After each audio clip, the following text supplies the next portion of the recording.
Antes de falar do início das capitanias hereditárias, vamos falar sobre o retorno, o fim da viagem do Martim Afonso de Souza e o retorno dele para Portugal. Estamos aqui na segunda metade do ano de 1532. O Martim Afonso de Souza estava bastante preocupado porque a entrada do Pero Lobo não havia retornado.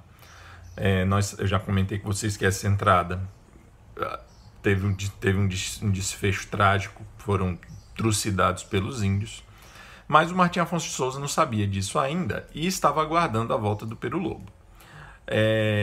Inclusive ele chega a mandar uma pequena expedição, um pequeno grupo de homens em busca de informações, para o sertão em busca de informações. Em setembro de 1532, ele subiu para o Planalto, lá onde Piratininga, onde havia fundado a vila de Santo André da Borda do Campo, e ali ele vai doar 2 sesmarias, uma para o Pero de Góis e uma para o Rui Pinto. Ele já está começando a preparar o seu retorno. Ele também nomeia o João Ramalho, o famoso João Ramalho, de quem eu já falei aqui algumas vezes, como guarda-mor da Borda do Campo. E qual era o objetivo disso? Veja, a fascinação pela prata e pelo ouro fáceis contagiava todos os homens, todos os portugueses que estavam ali com Martim Afonso de Souza. Então o João Ramalho foi incumbido pelo próprio Martim Afonso de Souza de proibir a passagem de portugueses para o sertão, a não ser aqueles que estivessem sob o comando de Pero de Góis e Rui Pinto, que acabaram de receber sesmarias ali naquela região do interior. Isso para impedir, então, como eu já mencionei, que aqueles homens fascinados pela ideia de riqueza fácil entre aspas, obviamente, que se fosse tão fácil já tinham chegado lá na Serra da Prata, mas fascinados por isso, muitos portugueses poderiam querer abandonar as vilas, tanto de São Vicente quanto de Piratininga, para ir em busca desse ouro. Então João Ramalho deveria impedir isso.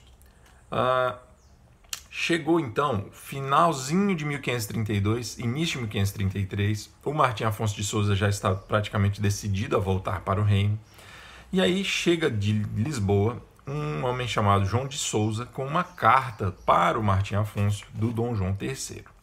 Através dessa carta, o Martim Afonso de Souza, de forma indireta, recebe a notícia de que ele ia ser destituído do seu cargo de governador das partes do Brasil, apesar de Dom João III ter uma lista enorme de elogios a ele e ao seu trabalho. E ele também fica sabendo que ele percebe, pela carta do rei que o território seria dividido em capitanias, e o rei já diz a ele que ele vai ficar com a melhor da terra. A capitania que ele receberia seria a melhor que tivesse disponível no território do Brasil. Bem,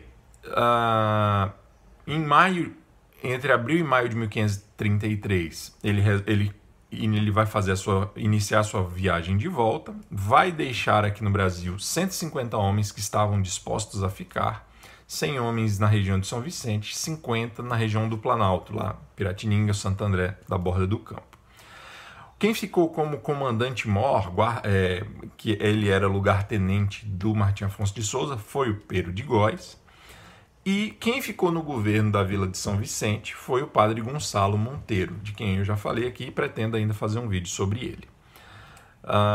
Em julho, então, ele atinge os Açores, o Martim Afonso de Souza, e lá ele tem um encontro curioso com o Duarte Coelho. Para quem não sabe, Duarte Coelho será o futuro donatário da capitania de Pernambuco, e vai ser, assim, talvez a capitania mais bem sucedida de todas.